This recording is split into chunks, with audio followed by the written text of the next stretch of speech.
A spotter at a powerlifting competition carries an immense responsibility since a lot can go wrong. Lifters can faint, lose balance, or simply not be strong enough to lift the weight. In all of these cases, the spotters have to step in and take the load from the lifter, so they can lift to lift another day. Most of the time these spotters are dedicated individuals who take their job very seriously. Unfortunately, due to the lack of exposure and money in the sport, it's sometimes hard to find volunteers. And in times like this, the lifter is put at serious risk. These are 3 cases of faulty spotting in powerlifting. Suavomirovic. In 2016, Suavomir was Poland's entry for the IPF World Championship in the 105 kilo class. He opened up ambitiously 5 kilograms above his previous PR, and one thing was certain, his lift was definitely deep enough.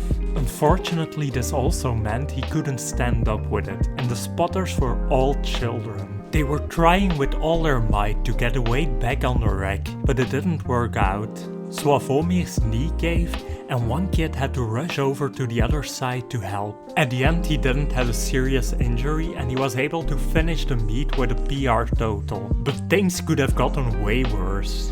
Kelly Brandon. In that same meet in 2016, Kelly Brandon was competing. He was the poster boy for Canadian powerlifting and one of the only lifters that could catch Ray Williams on a bad day. At this point they had already swapped out the children for bigger spotters. So this time there was another problem. As you can see, the spotter on the left tries to take the weight underhand instead of just front squatting it.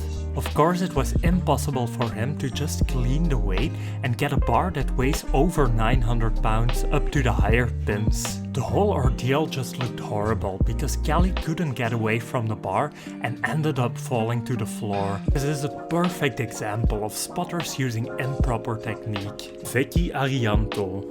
The last entry on this list is an equipped lifter in the -66 kilo class. Because equipped lifting is highly technical and it allows the lifter to handle more weight, the risk increases. Vicky Araujo attempted to squat 300 kilograms, but he fainted during the lift, so the spotters weren't at fault here. It even put the spotters in a dangerous situation because he had to ditch the weight. It was maybe because of this that they kept their distance during the deadlifts. Vicky attempted to pull 290 kilograms without a back spotter in sight. He fainted again and fell right onto the canvas without anyone catching him. Thanks for watching everyone. Make sure to like and subscribe if you liked this video and let us know what you want to see next.